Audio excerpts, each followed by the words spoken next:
नमस्कार, जोहार, जे उलगुलान.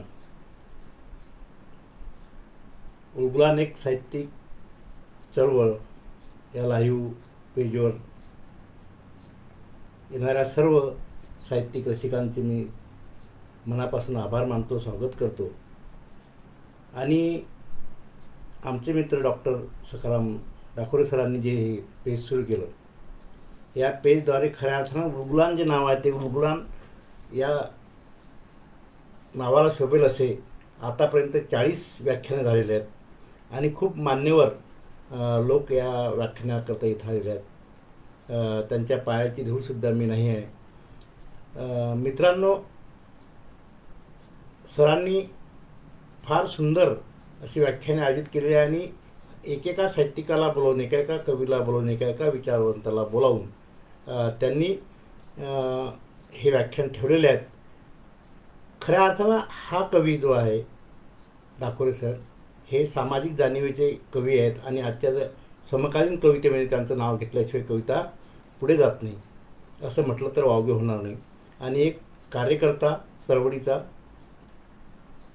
आहे.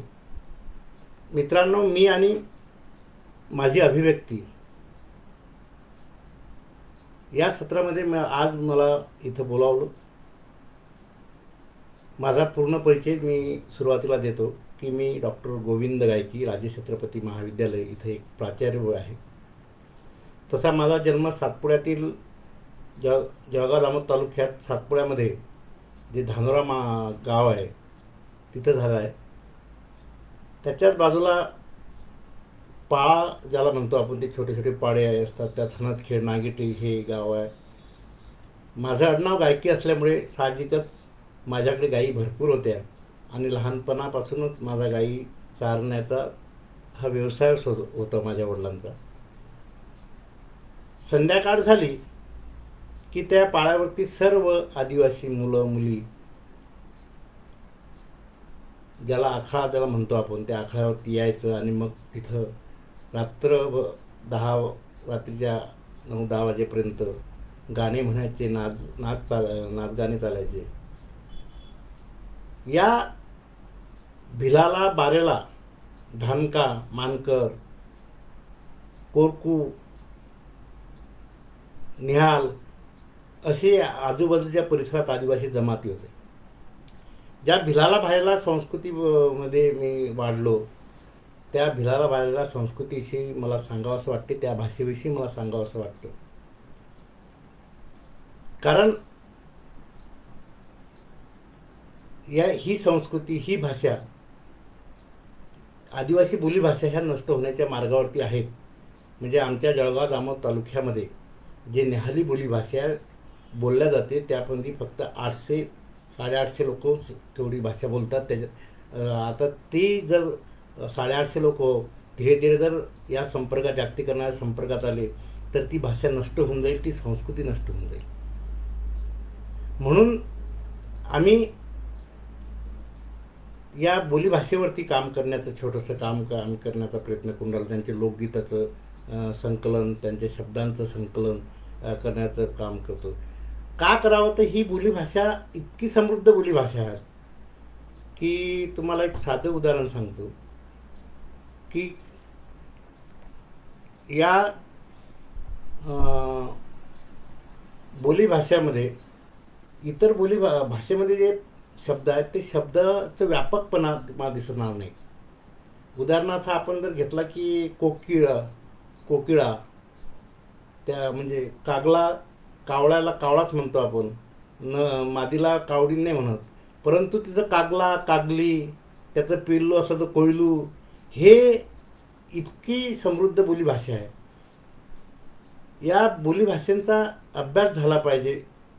त्या दृष्टीनं आम्ही, माझे 1-2 मित्र आहेत, ते सर्व प्रयत्न करत आहेत. त्यामध्ये ही जी आदिवासी संस्कृती आहे, ज्या संस्कृती मी वाढलो ती भिलाला संस्कृती, या संस्कृतीशी मी एकरूप झालो लहानपणापासून. त्यांच्या जन्मापासून तर मरेपर्यंत जे संस्कार आहेत, त्यांचे सण उत्सव असतील, त्या सण उत्सवामध्ये मी सामील झालो आणि धीरे धीरे त्यांची जी लोकगीतं आहेत ते लोकगीतं मी आत्मसात करायला लागलो आणि मग म्हणायला लागलो त्या लोकगीतं मुला मुलींसोबत वगैरे.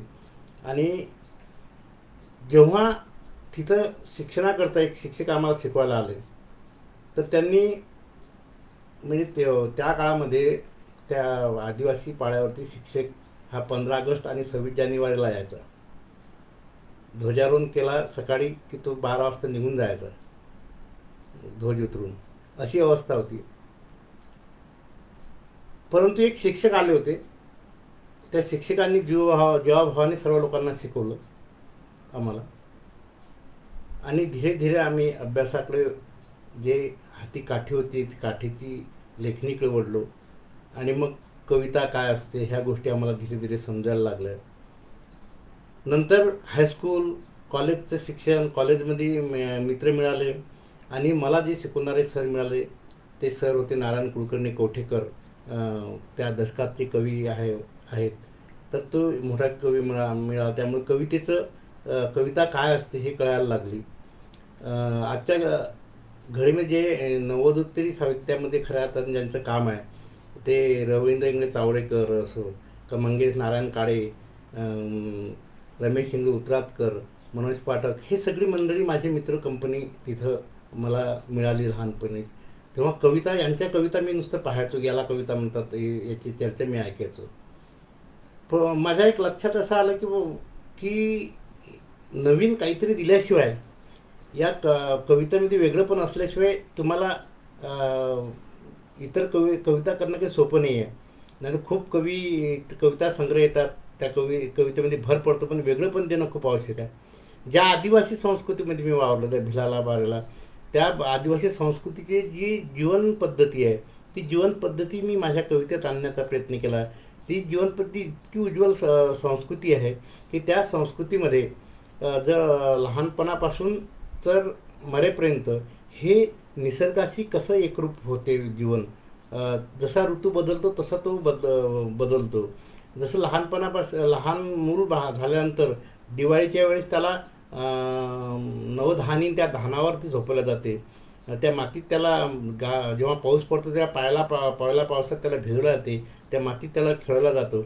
म्हणजे याचा अर्थ तो जमिनीशी निसर्गाशी एकरूप होण्याचा प्रयत्न त्याला केला जातो. तिथली संस्कृती इतकी उज्ज्वल संस्कृती आहे की या संस्कृतीमध्ये जर तरुण मुलगा आणि मुलगी जर एकमेकासमोर बोलत असतील तर मुलगा कधीही त्या मुलीच्या चेहऱ्याकडे पाहणार नाही, तो खाली पाहूनच त्या मुलीशी बोलेल. दुसरी गोष्ट, घरामधला जो मुख्य असेल, जो त्याला नानटा म्हणतात, जो कर्ता माणूस असेल, तो जर खाटलीवर बसले तर मुलगा कधी खाटलीवरती बसणार नाही. त्यामध्ये जर लग्न पद्धती, वेगवेगळ्या लग्न पद्धती आहे, एक पलान विवाह आहे, त्यानंतर जसं लग्न इतर ठिकाणी पद्धतीत होते त्या पद्धतीची लग्न पद्धती आहे. जो नरदेव जेव्हा आई नवरीच्या घरी जायला निघतो तेव्हा ते लोकगीतं जे आहेत त्या लोकगीतातून ती आई त्याला सांगते, तो घराबाहेर पडते आणि पुन्हा परत येतो. आई इथं हृदयाजवळ ते गुळाचा खळा ठेवते आणि तो गुळाचा खळा खातो आणि दोघं एकमेकाच्या गळ्यामध्ये पडून रडतात. आणि ती आई सांगते की आता तुझ्यावरचा अधिकार, त्या लोकगीतातून सांगते की तुझ्यावरचा अधिकार हा माझा संपला आहे. आता येणारी तुझी जी सखी आहे ती सखीच तुझा सगळा सांभाळ करणार आहे. त्यामुळे तू आता आनंदानं राहा, सुखानं राहा. असं करून तो पुन्हा तिचा मनामध्ये जी भावना असते की आता याच्यावर माझा अधिकार नाही आहे, त्याचा कोणीतरी पाहणारी सखी त्याला मिळालेली आहे. आणि मानसिकता जी मनाचं आतापर्यंत जे पाहून की माझा मुलगा ते तिचं बाजूला होऊन जाते. आता याला कोणतरी परक मिळालेला आहे, सखी मिळालेली आहे. त्यामुळे इतर समाजामध्ये जे सासुनाचे भांडणं असतात, जे महाभारत घडते, ते या आदिवासी समाजामध्ये तुम्हाला दिसणार नाही. मुलाचं लग्न होण्याच्या अगोदरच त्याचा एक बाजूला झोपडी बांधल्या जाते आणि त्याचा संसार तिथं थाटवला जातो.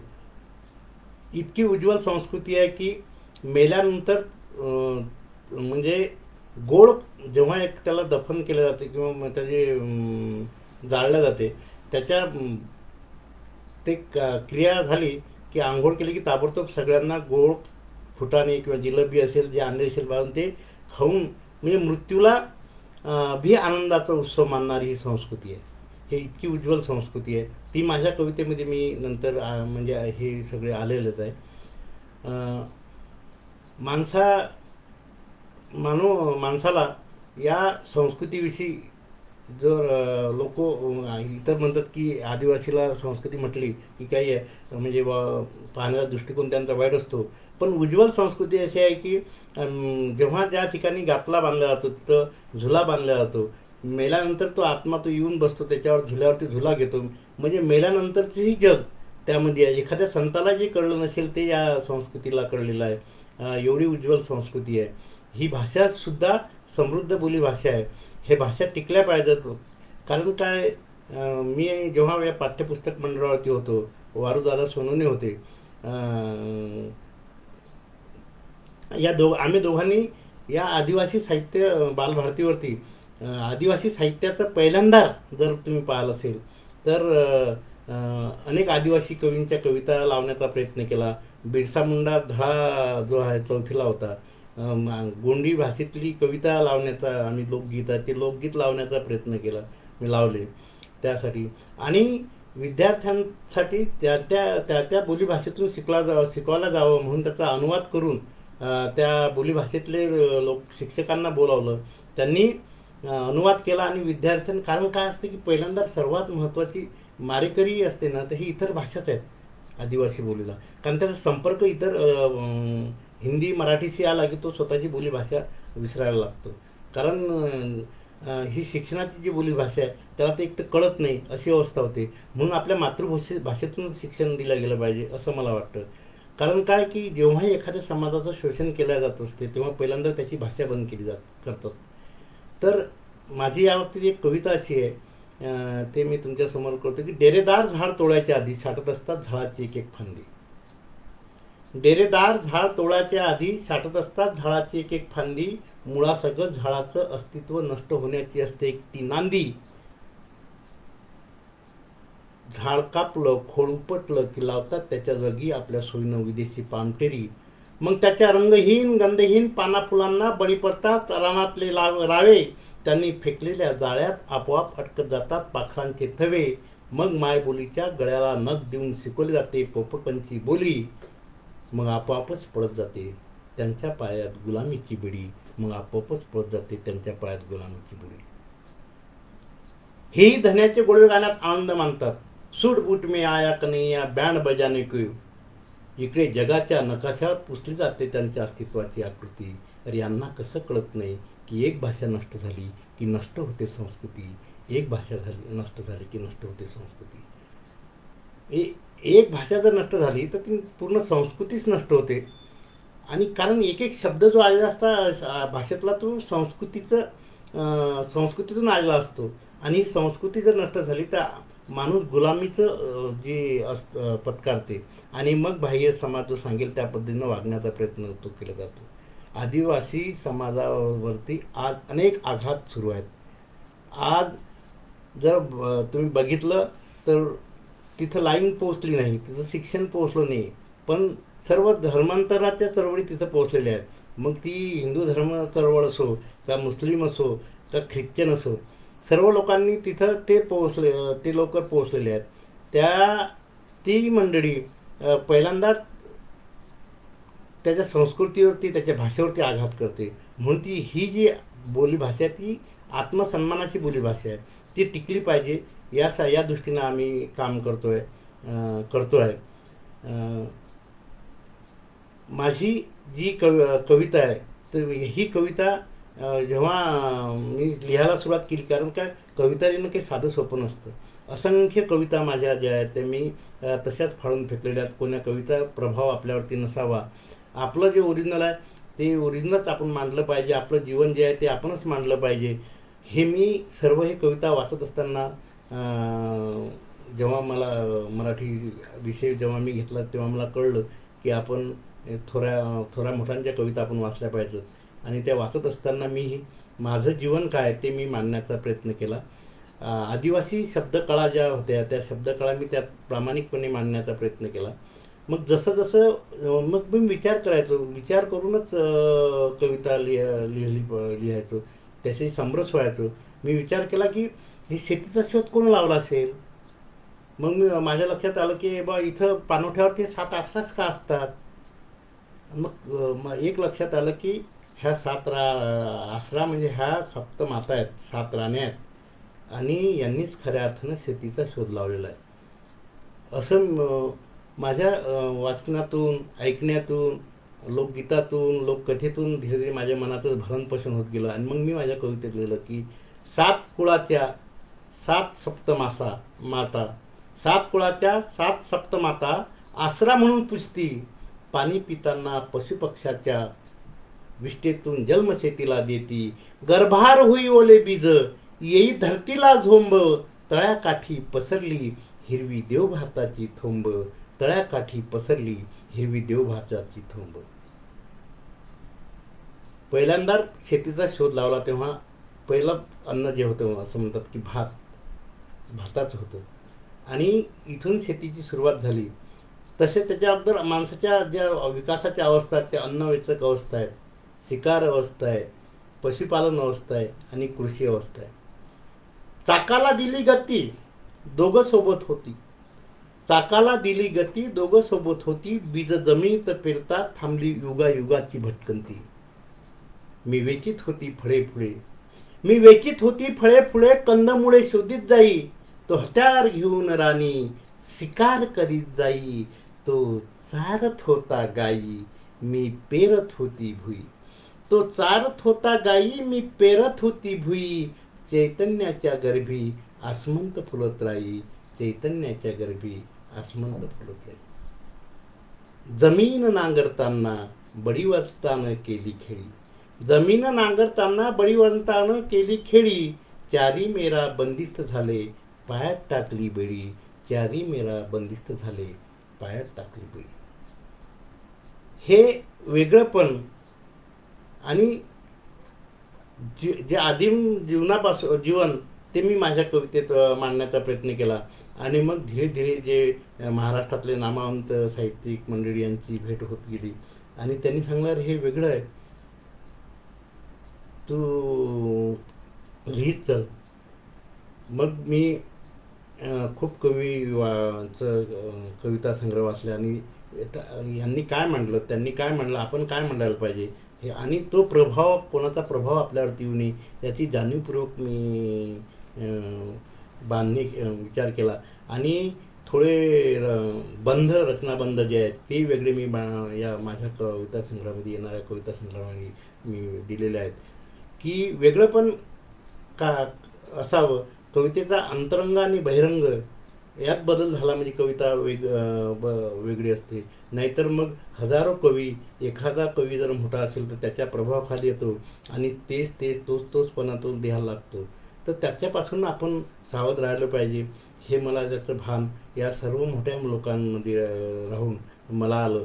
पुढे मी जेव्हा थोडंफार लिहायला लागलो तेव्हा माझा जीवलग मित्र सदानंद बारोमास्कर, सदानंद देशमुख, अजिम नवाज राही या मंडळीची माझी भेट झाली. त्या मंडळीसोबत राहत असताना पुन्हा चर्चा करायला लागलो. नंतर अखिल भारतीय साहित्य संमेलनाकरता निमंत्रित करण्यात आलं. त्यावेळेस माझे जे टी व्हीवरती दूरदर्शनच एक चॅनल होतं, त्या दूरदर्शन चॅनलवरती 3च कवी दाखवण्यात आले होते. त्या 3 कवीमध्ये शेवटी तिसरा मी होतो बातम्यांमध्ये. आणि ती कविता पूर्ण याच्यात गाजत गेली. तेव्हा मला वाटलं की आपण काहीतरी वेगळं लिहितो आहे याचं भान मला यायला लागलं. तर मग मी फक्त तेच पाहतो की माझ्या आजूबाजूला जे जे घडते ते मी मांडण्याचा प्रयत्न करतो. माझं जीवन जे आहे ते मी मांडण्याचा प्रयत्न करतो. भगुरिया बाजार असतो होळीच्या वेळेस. ते भगुरिया बाजार मध्ये मुलं मुली नटून थटून म्हणजे जातात. आईवडील सर्व जातात कारण जुन्या काळामध्ये हे डोंगरदरीमध्ये राहणारे त्यांना लग्न जर ठरवायचं असेल तर तो होळीच्या वेळेस सर्वांचं रिकामपण असतं, कामं धंदे सगळे झालेले असतात, म्हणून त्या बाजारामध्ये सर्व मुलं नटून थटून जातात.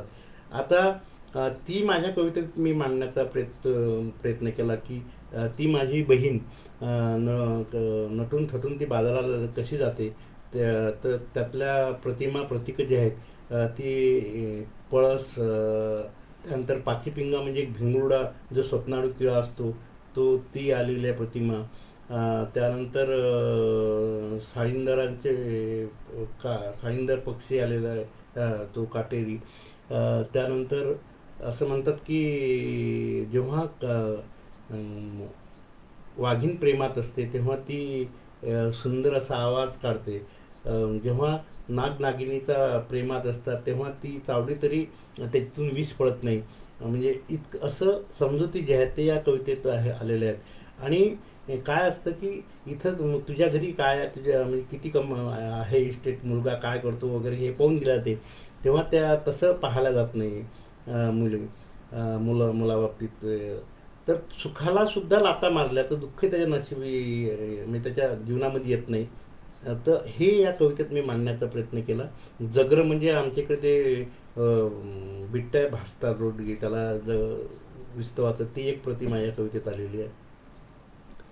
रानवन फुले पलसान, रंग चढे रान पाखराले, रंग चढे रान पाखराले, त्याच्या पाची पिंग्या डोळ्यात नाच मोराचा हात चाले, लागे भंगऱ्या हाताची चावल, कळपातल्या हरणीले कशी पडली ही भूल, माय अंगी नदी काठी, माय अंगी नदी काठी, तिच चाले रोज न्हान धुन, रानवन फुले पलसान, रंग चढे रान पाखराले, रात जाए सुनी सुनी, रात जाए सुनी सुनी, चाल स्वप्नाचा रावंथ, अन वाघिणीच्या गळ्याले फुटे कोकिडेचा कंठ,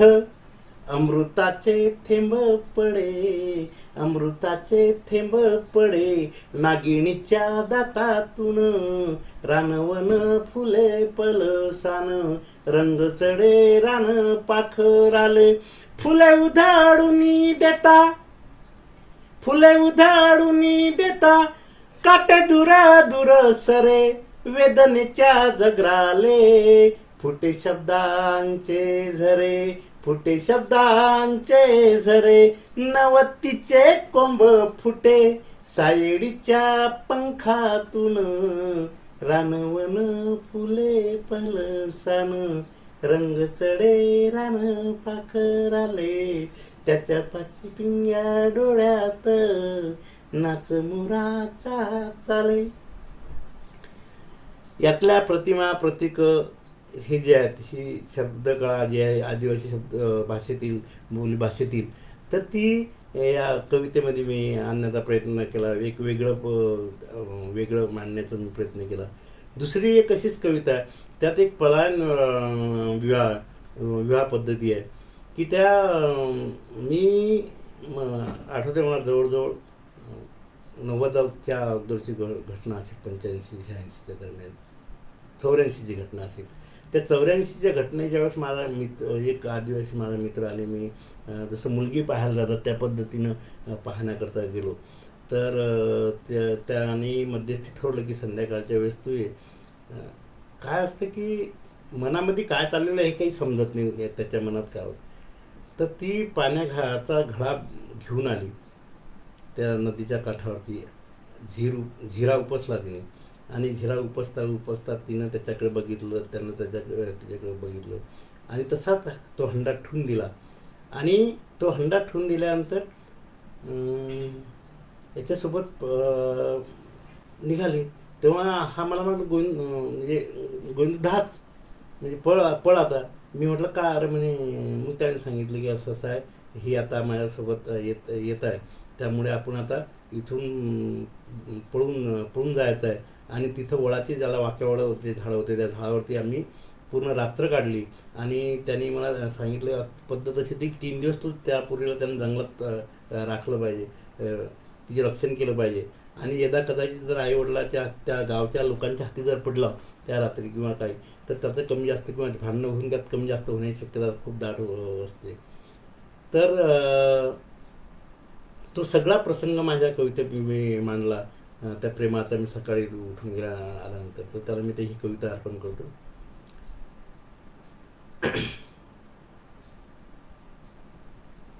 तर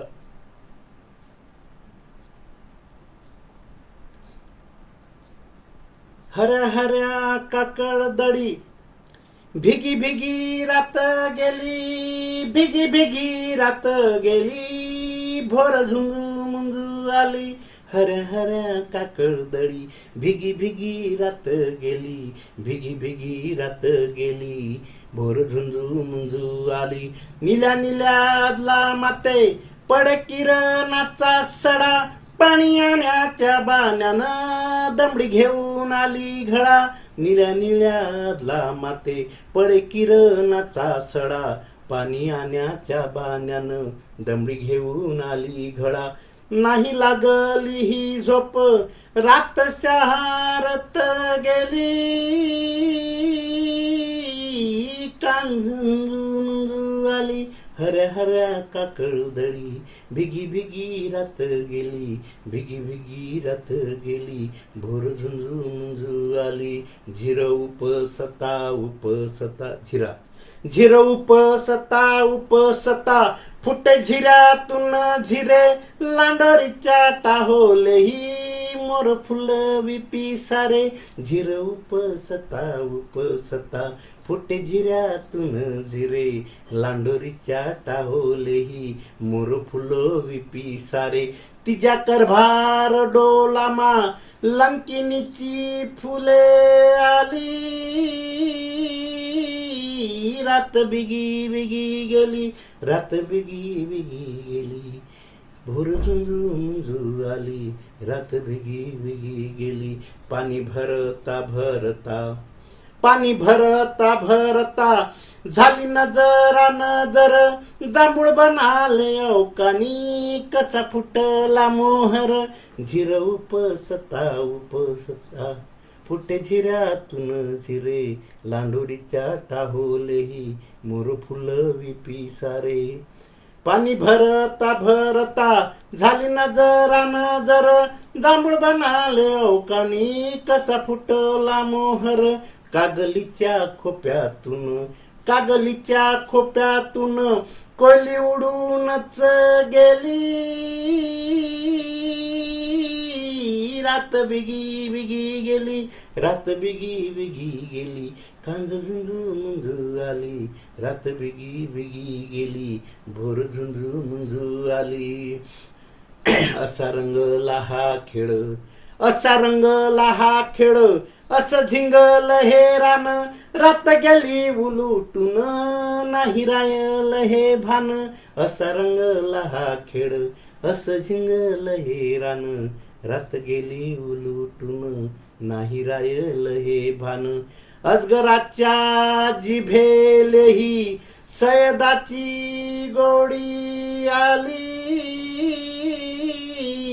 रात बिगी बिगी गेली, रात बिगी बिगी गेली, भोर झुंजू मुंजू आली, रात बिगी बिगी गेली, झुंजू भोर झुंजू मुंजू आली.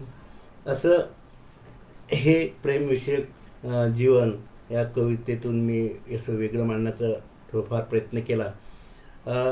त्यानंतर माझ्या धीरे धीरे लक्षात आलं की आता पहिल्यासारखा निसर्ग राहिला नाही. या निसर्गा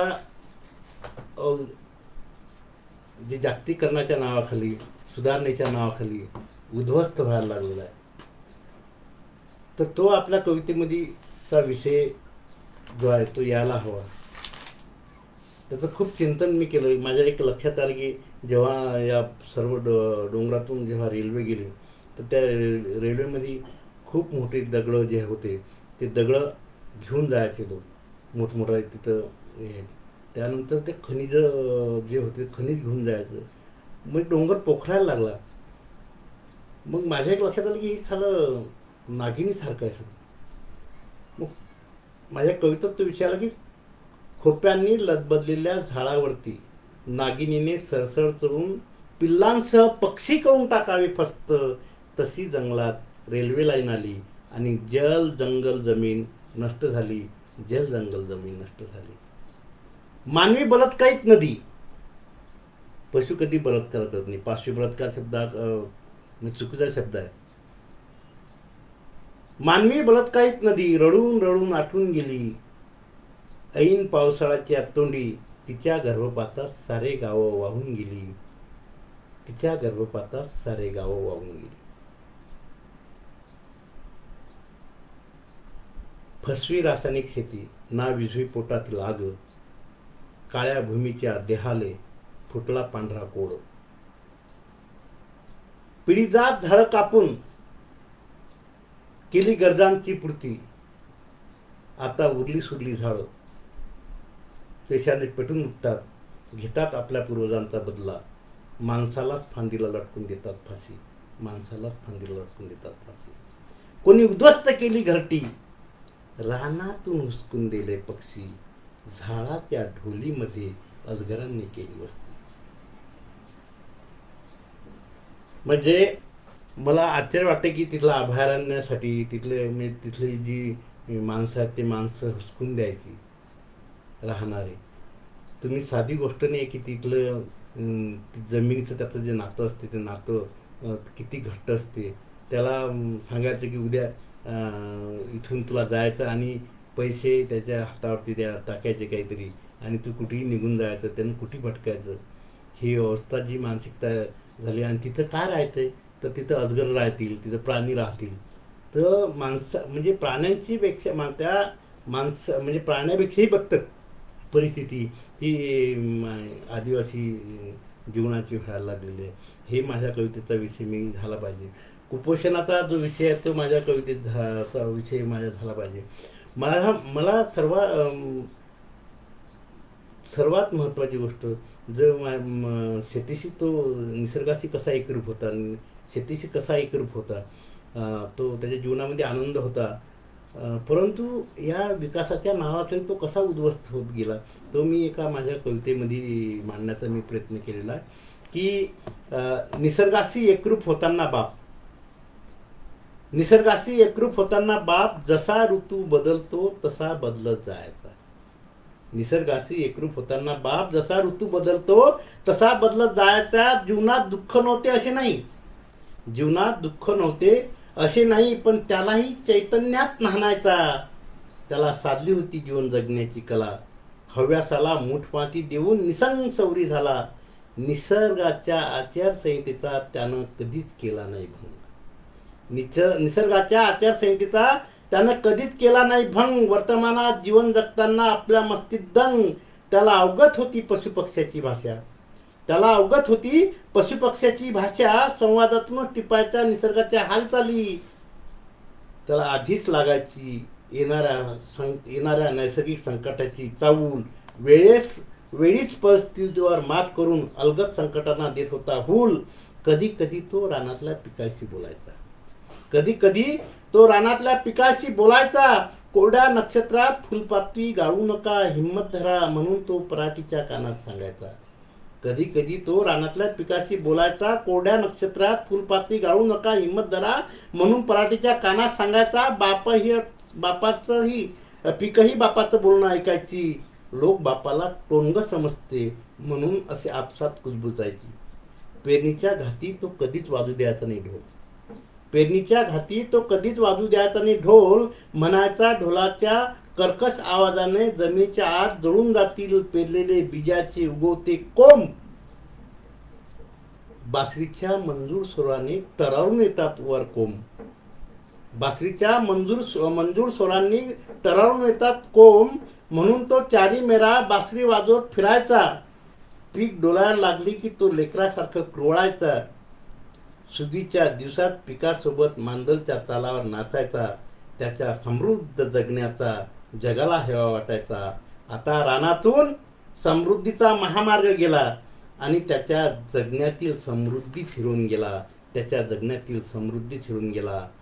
महामार्गासोबत रानात अघोरी कारखाने खदानी आल्या, महामार्गासोबत रानात अघोरी कारखाने खदानी आल्या. त्याच्या मनासोबत निसर्गाचं संतुलन बिघडून गेल्या. आता त्याला साधता येत नाही निसर्गाशी संवाद, आता त्याला साधता येत नाही निसर्गाची संवाद. धुराने खुटी झाली झाडं, बधीर झाले पशुपक्ष्याचे कान. बापासहित धाय मोकळून रडते उभं रान. जागोजागी खनिजासाठी जमीन सिजर केलेली, जागोजागी खनिजासाठी जमीन सिजर केलेली. देहासह रानावर मरणकळा पसरलेली. वेळा पिसाहून बाप शोधतो खदानी ठरवलेली शेती. इथं माझी विहीर होती, तिथं माझी झोपडी होती. कुठं गेली माझी माती, कुठं गेली माझी शेती, कुठं गेली माझी माती, कुठं गेली माझी शेती. हे जे विषय आहेत, हे विषय कवितेमध्ये मी आणण्याचा प्रयत्न केला. तर वेगळं पण जेव्हा कवितेत मांडण्याचा प्रयत्न केला तेव्हा अनेक कार्यक्रमामधून त्या कवितेला प्रतिसाद मिळाला. थोर नामांकित लेखक मंडळी जे आहे त्यांनी सुद्धा चांगली कवितेची तारीफ केली. एका साहित्य संमेलनाला, सम्यक साहित्य संमेलन, आमचे मित्र कुमार अनिल यांनी ते आयोजित करतात. सम्यक साहित्य संमेलन ते बालगंधर्व पुण्याला आयोजित केलं होतं आणि नामदेव ढसाळ त्या साहित्य संमेलनाचे अध्यक्ष होते. आणि नामदेव ढसाळचे मित्र जर्मनमधले राघवेंद्र सिंह नावाचा ते एक कवी, तो त्या साहित्य संमेलनाकरता आला होता. आणि सर्व बालगंधर्वामध्ये जेव्हा मी कविता म्हटली तेव्हा नामदेव ढसाळ त्याला या माझ्या कवितेचा अर्थ सांगत होते. आणि तो त्या भर स्टेजमधून पब्लिकमधून उठून माझी गळाभेट घेतली आणि माझ्या कवितेवरती तो बोलला. तेव्हा मी भारावून गेलो की हा विदेशातला माणूस आपल्या कवितेविषयी तो बोलते. तर हे वेगळं पण, याची जबाबदारी इतकी आली की आपण वेगळं पण काहीतरी वेगळं दिलं पाहिजे. म्हणून आतापर्यंत माझा मी कविता संग्रह काढला नाही. कारण जर कविता तुम्हाला जर वेगळी द्यायची असेल तर त्याकरता तुम्हाला चिंतन मनन केलं पाहिजे. म्हणून मी खूप या बाबतीमध्ये काटेकोरपणे पालन करण्याचा प्रयत्न करतो. मला माझं नातं डोंगरदरीशी आहे. त्या डोंगरदरीशी तोच माझा कवितेचा खऱ्या अर्थानं विषय झालेला आहे, तेच माझं जगणं झालेलं आहे. तर तो आणि मी ही कविता संवाद आहे. ती संवाद कविता तुमच्यासमोर सांगतो की तो म्हणाला की तुझं जंगल दे, राष्ट्राचं मंगल होईल. तो म्हणाला तुझं जंगल दे, राष्ट्राचं मंगल होईल. देशाच्या प्रगतीत तुझंही योगदान गणलं जाईल. राष्ट्रहितासाठी कितीकानी दिले आपल्या प्राणाचे बळी. अरे राष्ट्रहितासाठी कितीकानी दिले आपल्या प्राणाचे बळी. तुला देता येत नाही फक्त तुझी डोंगरंदरी, तुला देता येत नाही फक्त तुझी ती डोंगरंदरी. अरे झाडं कापू नदी अळू जंगल सारा साफ करू. अरे झाडं कापू नदी अळू जंगल सारा साफ करू. खनिज खोदून निचळ काढू. राष्ट्रहितासोबत मजा मौज करू. अरे लाज धर जनाची नाही तर मनाची, बोलताना भान तरी ठेवू नीट. अरे लाज धर जनाची नाही तर मनाची, बोलताना भान तरी ठेवू नीट. अरे जंगल म्हणजे आमचं चालतं बोलतं विद्यापीठ. अरे जंगल म्हणजे आमचं चालतं बोलतं विद्यापीठ. पाखरापासून शिकलो भाषा, पाखरापासून शिकलो भाषा. फुलापासून सदा हसणं. हत्तीपासून चाल शिकलो, वाघापासून गुरगुरणं. हत्तीपासून चाल शिकलो, वाघापासून गुरगुरणं. असं कसं भलतं शक्य आहे देहापासून जीवाचं अलग होणं. अरे असं कसं भलतं शक्य आहे की देहापासून जीवाचं अलग होणं. तुझ्या सामर्थ्यहीन दुनियासाठी निसर्गाचं चैतन्य हरवणं. अरे डोंगर आमचा बाप आणि दरी आमची माय. अरे डोंगर आमचा बाप आणि दरी आमची माय. आणि मायबापाचा सौदा करायची संस्कृती आमची नाही. मायबापाचा सौदा करायचा संस्कृती आमची नाही. मित्रांनो, ही माणसं जंगलामध्ये आली आणि चैतन्यच हरून गेली जगण्याचं. आज तशी भयान अवस्था जी आहे तर ती हा माझ्या कवितेचा विषय झालेला आहे की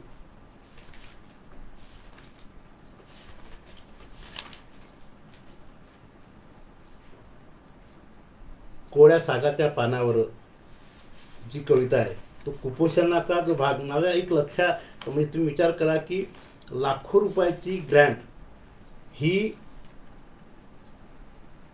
मेळघाटमध्ये येते तरीही कुपोषणाच्या नावाखाली ती त्याचा विकास झालेला नाही आहे आणि प्रचंड ती ग्रँट कुठं गेली एक समजत नाही. तर ती माझ्या कवितेमध्ये तो विषय झाला की ह्या इतक्या NGO जे आहेत ते NGO काम करतात आणि NGOनी ही पूर्ण ग्रँट ही खाल्लेली आहे. तर ती कवितेचा जो विषय आहे तो विषय माझ्या त्या कवितेचा झालेला आहे की घनघोर कोळ्या सागाच्या पानावर लाला कुपोषणाचा पडे. कोळ्या सागाच्या पानावर लाला कुपोषणाचा पडे. धरतीतून कोंब उगवताना जळे. धरतीतून कोंब उगवताना जळे. केला डोंगर पारखा राणी उपविली कंदमुळं. केला डोंगर पारखा राणी उपविली कंदमुळं. भर वसंतात नवतीची कशी झाली पांझळ. भर वसंतात नवतीची कशी झाली पांझळ. नाही आला झाडाला बार गेला फुलोर झळून. नाही आला झाडाले बार गेला फुलोर झळून. भरल्या उभ्या जिनगानीले पोगोर लावला कोण. भरल्या उभ्या जिनगानीले पोगोर लावला कोण. भरल्या उभ्या जिनगानीले पोगोर लावला कोण. कोरडी पडले शिपना. कोरडी पडले शिपना किती रिचवल्या ढाणी. कोरडी पडले शिपना किती रिचवल्या ढाणी. NGOच्या बांधामध्ये कोण जिरवलं पाणी. NGOच्या बांधामध्ये कोण जिरवलं पाणी. NGOच्या बांधामध्ये कोण जिरवलं पाणी. हा एक विषय जो आहे. दुसरा विषय जो आहे की नक्षलवाद जो आहे की याच्यामध्ये पोलीस आणि नक्षली याच्यामध्ये जो सँडविच जो होऊन राहिला आदिवासीचा तर तो माझ्या कवितेचा विषय झाला. तो मी माझ्या कवितेमध्ये मांडण्याचा मी प्रयत्न केला की डोईवरी मोर पिसे ओटांवरती बासरी. डोईवरी मोर पिसे ओटांवरती बासरी. कोण झाले कशी दुष्ट लागली सैतानी. कोण झाले कशी दुष्ट लागली सैतानी. की बासरीच्या झाल्या बंदुकी आणि मोर पिसाच्या संगिनी. बासरीच्या झाल्या बंदुकी मोर पिसाच्या संगिनी. जंगलचा मी राजा आज अंगणाला पारखा. जंगलचा मी राजा आज अंगणाला पारखा. दऱ्या खोऱ्यात फिरतो काळविटा परी सारखा. कोण जाणे कशी शिंकली मासी. माझ्याच माझ्या खांद्यावरी वाहतो आजलासी. माझ्याच माझ्या खांद्यावरी वाहतो आजलासी. मरणाराही मीच. मरणाराही मीच. मारणाराही माझेच नादान. कोणाच्या आडून कोण चालतो हा बाण. जंगल लुटण्या मग मोकळे रान. अरे वंश खुंटण्याचा डाव मांडला कोण. वंश खुंटण्याचा डाव मांडला कोण. वंश खुंटण्याचा डाव मांडला कोण. म्हणजे आज रोजी त्यांनी जी मंडळी जी आहे की आमच्याच मुलांना भरती करतात. आमच्याच मुलांवरती गोळ्या लावतात आणि धीरे धीरे हा म्हणजे मी माझं तर नेहमी म्हणतो की लोक म्हणतात की जल जंगल जमीन नष्ट होत आहे. पण हे 3 विषय आहेत. माझं असं तर माझं ठाम मत आहे की जल जंगल जमीन या लोकांना तिन्ही लोकांना नष्ट करायची आहे. हा माझं ठाम मत या बाबतीत. कारण मी त्या अनुभवातून मी गेलेलो आहोत. ही मुलं जर कॉलेजवर शाळेमध्ये शिकत असतील किंवा त्या गोंडवानातले विद्यार्थी पुणे मुंबईकडे जर आले तर त्याला रात्री अपरात्री किंवा कुठेही कोणत्याही गावाला जर असले शहरामध्ये शिकायला असेल वसतिगृहावरती तर रात्री पोलीस रात्री अपरात्री जाऊन त्यांना उचलतात आणि विनाकारण त्रास देतात. कुठून आला, कोणाला भेटला, काय झालं, कसं झालं. तर तो माझ्या कवितेचा विषय मी करण्याचा प्रयत्न केला की साहेब असं रात्री अपरात्री हॉस्टेलवर धाडी टाकून साहेब, असं रात्री अपरात्री हॉस्टेलवर दही टाकून आतंकवाद्यांना उचलावं, तसं आणतात ठाण्यात उचलून.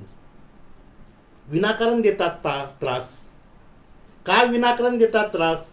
तपासता डायरीतील नोंदी, कोण भेटलं, काय वाचलं, आणता स्वातंत्र्यावर बंदी. अरे शहरात माओवाद्याने रोवले म्हणे पाय.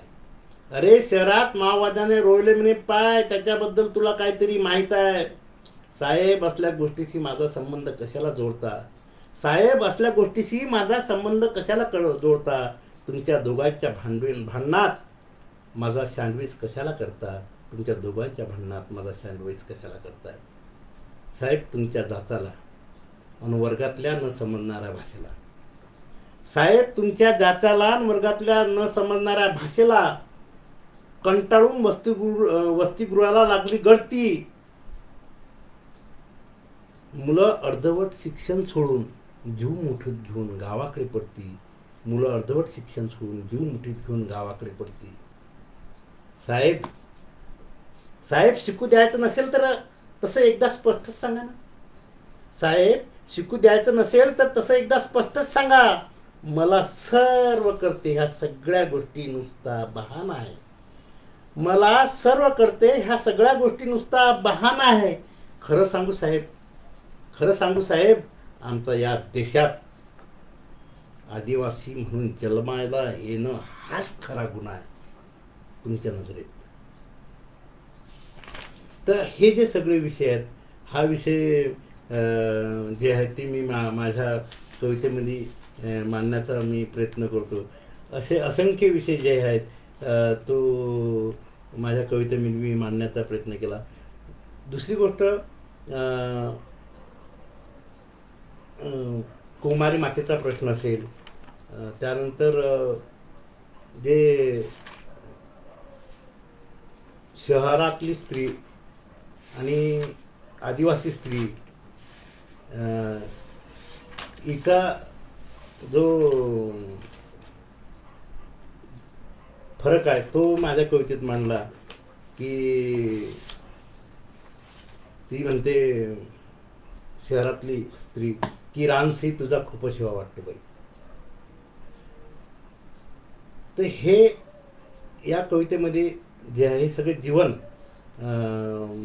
आदिवासी जीवन मी मांडण्याचा प्रयत्न केला. खरं म्हणजे आदिवासी साहित्य चळवळीमध्ये काम करताना मला विनायक तुमराम सर जे आहेत त्या माणसांनी चं चिंतन मनन जेव्हा मी विचार ऐकले तेव्हा भारावून गेलो. वारूदादा सोनवणे सारखं व्यक्तिमत्व हे जे आहे यांचे पूर्ण जीवन यांनी समर्पित केलेलं आहे चळवळीला. त्यानंतर उषाताई आत्राम आहेत. त्यानंतर म्हणजे इतकं सकस लिखाण करणारी मंडळी तुम्हाला सांगतो की कोणाचं एखादं नाव जर घेतलं तर हे आजच्या घडीमध्ये तर खूप मोठे मोठे म्हणजे आम्हाला भाग्यात म्हणजे याला आपण चांगलं गोष्टी या की चांगले समीक्षक जे आहेत ते पुढे या आलेले आहेत आदिवासी चळवळीमध्ये.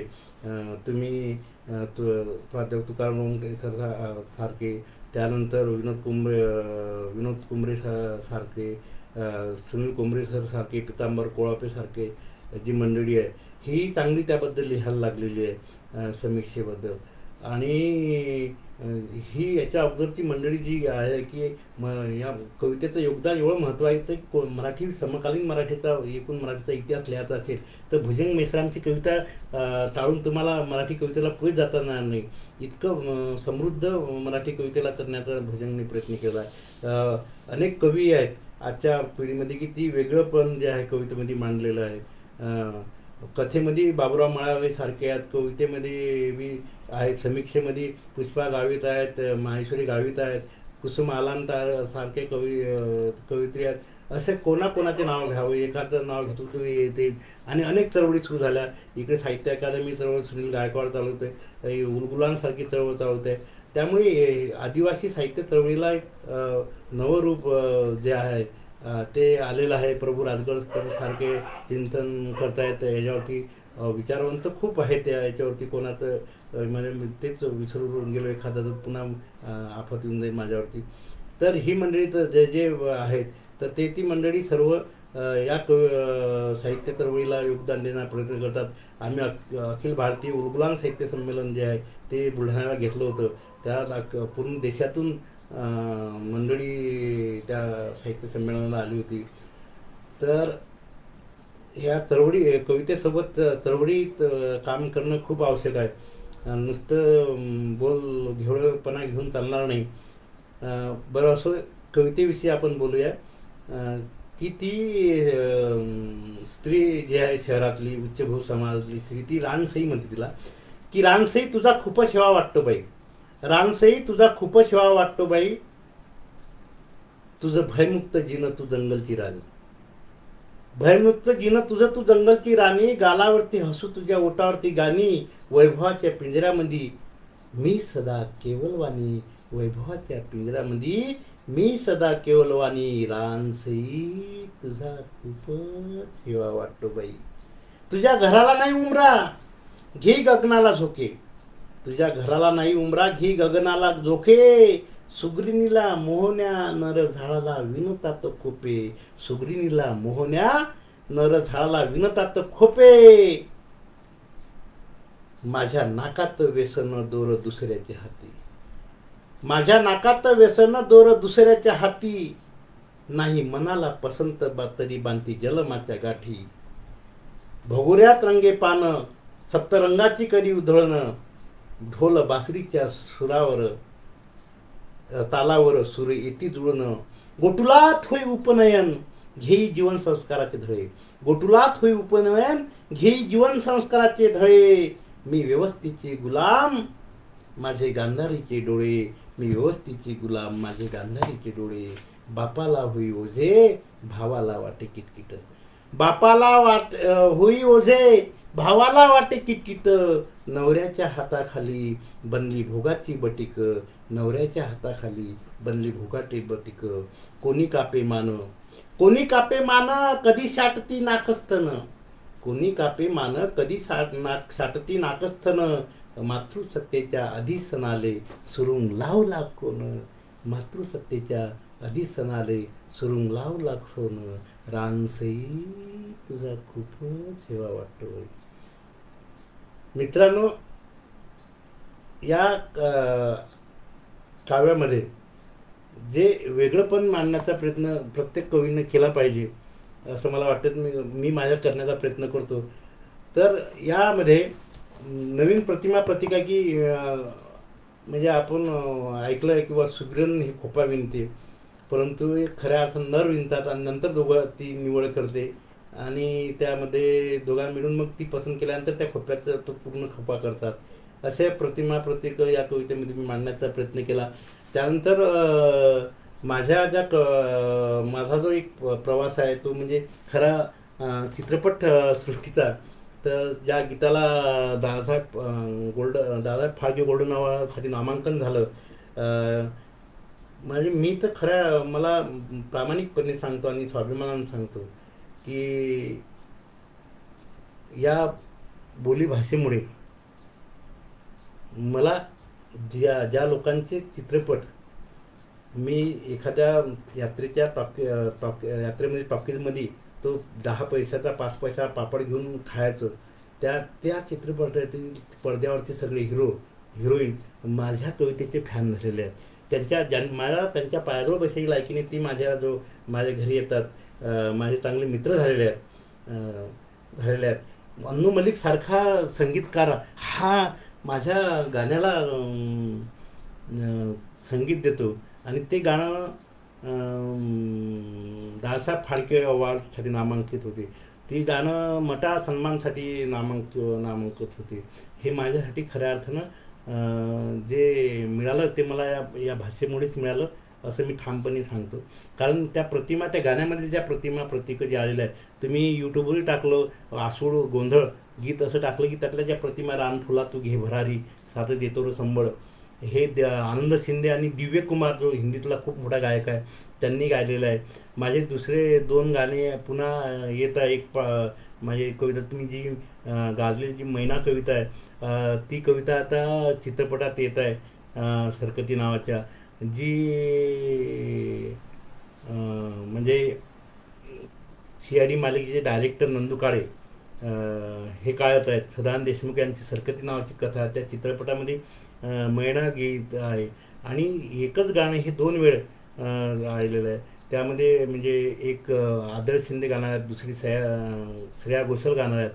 तर ती हे सगळं भाग्य मिळालं या बोलीभाषेमुळे, कारण त्यातलं वेगळं पण जे आहे तर ती मी मांडण्याचा प्रयत्न कर. आणि माझं असं की मला असं काही कल्पना करून नुसतं ते मला लिहिता येत नाही. मला मला अनुभव जो येतो तो अनुभव मी मांडण्याचा प्रयत्न करतो. आता या कवितेमध्ये मला अनुभव जो आहे ना, तर तो एक वेडी मुलगी जी आहे, म्हणजे खूप लहानपणी जी ती नवरा बायको ते त्या आमच्या पहाडामधून गाडी बंडीत जायचे, पावसाळ्याचे दिवस असायचे, तर आनंदानं बिलकुल तो गाणं म्हणत जायचे नवरा बायको. परंतु एक दिवस मी जेव्हा गावाकडे गेलो तर ती मला वेडी झालेली दिसली. तर मी म्हटलं, मग त्यांनी मला दुसरे माझ्या मित्रांनी सांगितलं की तिचे मिस्टर वारले म्हणजे जंगलामध्ये जनावरांनी वाघाने खाल्लं आणि ती त्याला इथं शोधते आहे. तर ती माझ्या डोक्यातून गेलीच नाही आणि मग मी ती कविता माझ्या याच्यात आलेली आहे. तर ती चित्रपटात येत आहे. डोंगराच्या वाटेन कोण माया हिंडते,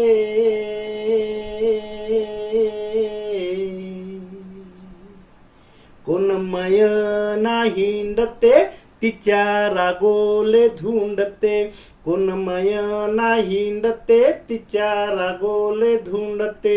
संध्याकाळच्या पायरी त्यांची होय भेटागाठी, जन्माची कशी त्यांची जुडली नाती. राघो येता उशिरान मैना त्याच्याशी भांडते, मैना त्याच्याशी भांडते तिच्या रागोले धुंडते. डोंगराच्या वाटेन कोण माया हिंडते, कोण माया हिंडते तिच्या रागोले धुंडते. डोई मोकळे हे केस जशा मिरगाच्या धारा, डोई मोकळे हे केस जशा मिरगाच्या धारा.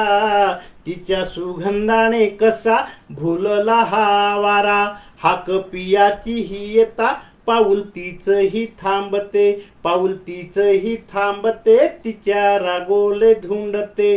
डोंगराच्या वाटेन कोण माया हिंडते, कोण माया हिंडते तिच्या रागोले धुंडते.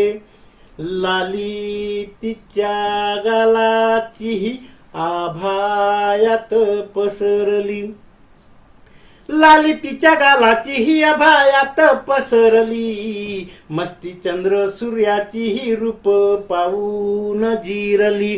कीर्ती ऐकून मेनका स्वर्गीचारी पडते, स्वर्गीचारी पडते तिच्या रागोले धुंडते. डोंगराच्या वाटेन कोण माया हिंडते, कोण माया हिंडते तिच्या रागोले धुंडते. दिसा मासी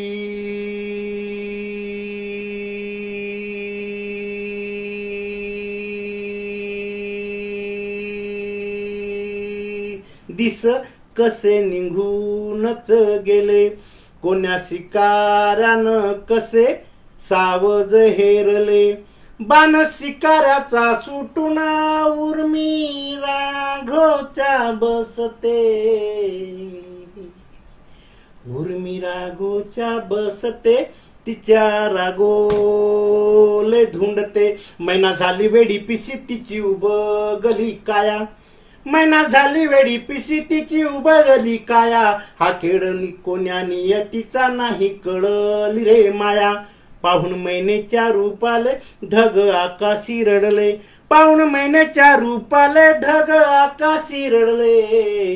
दवबिंदूच्या रूपाने दोन अश्रूही ढाळले, पाहून दवबिंदूच्या अश्रूले मैना टाहोही फोडते, मैना टाहोही फोडते, तिच्या रागोले धुंडते, तिच्या रागोले धुंडते, तिच्या रागोले धुंडते.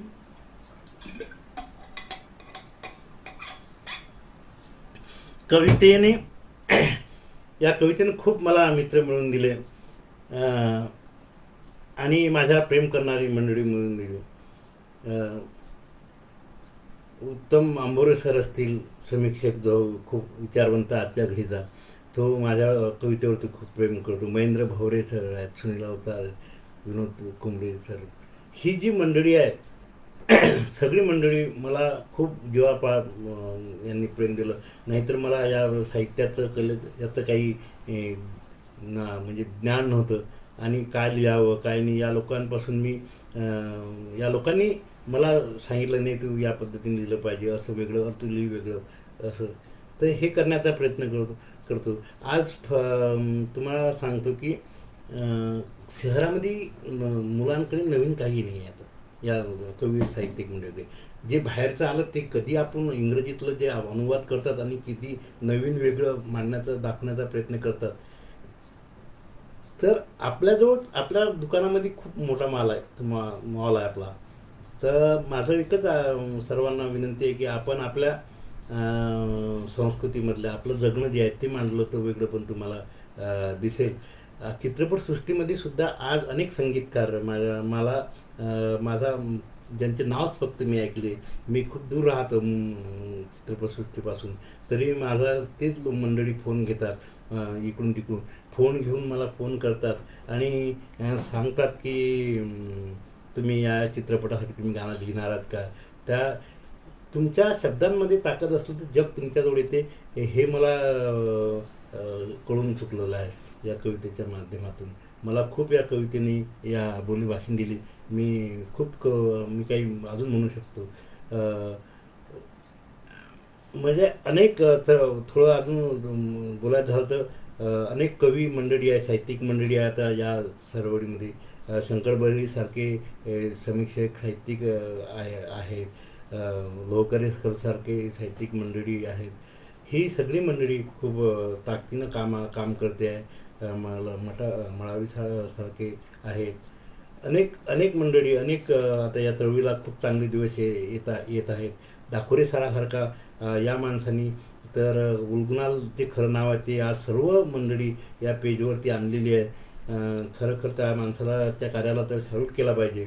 आणि शेवटचं जे गीत आहे, कविता आहे, ती मुलीवरची कविता मी तुम्हाला सादर करतो आणि थांबतो. मुलगी प्रत्येकाला म्हणजे आहे, तुम्ही किती थगूर भागून, जो नाही त्याला तो दुर्भाग्य, त्यात मी आहे. तर किती थगूर भागून तुम्ही जा, तिनं पाण्याचा ग्लास दिला की तिच्या डोळ्यात तुम्ही बघितलं की सगळं दुःख तुमचं विसरून जाते. लहानपणी तिच्या पायाची पैजण वाजली, कानावर ती पडली की मन सगळं रुंजून लागतं. आणि कल्पना करा की ती लहानाची आता मोठी होत आहे आणि तिला पाहुणे पाहायला येत आहे आणि पाहुणे पाहायला आल्यानंतर ती आता जाणार आहे. ही कल्पना तिच्या तुम्हाला या कविता ही गाणं आता चित्रपटात सुद्धा येत आहे. तर ती मी मांडण्याचा प्रयत्न केला. एक पाकोडी माझ्या घरट्यात आली, अशी रमली खेळली आता उड ते म्हणाली, अशी रमली खेळली आता उड ते म्हणाली. तिची इवालीसी चोचा, तिचे इवालेसे पंख,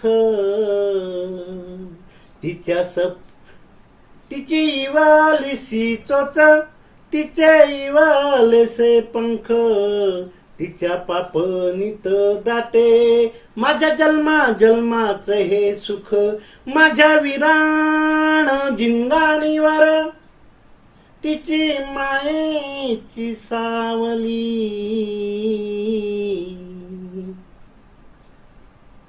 आता उड उड ते म्हणाली, आता उड उड ते म्हणाली, एक पाकोडी पाकोडी माझ्या घरट्यात आली, अशी रमली खेळली, आता उड उड ते म्हणाली, वाजे पायाची पैजण मन करे ऋण झुन, वाजे पायाची पैजण मन करे ऋण झुन, मन करे ऋण झुन, घर लागे दन दन, मन करे ऋण झुन, घर लागे दन दन, भुईवराची ही वेल कशी मांडवावर गेली,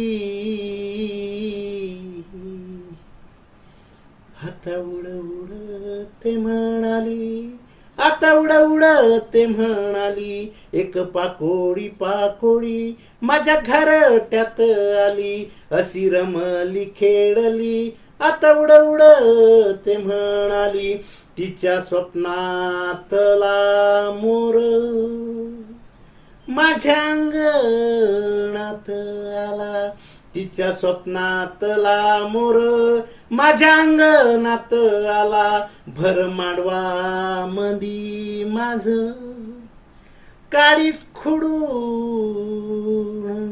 गेला, भर मांडवा मधी माझ काडीच खुडून गेला, तिची उठाता हा डोली होय जीवाची कायली कायली,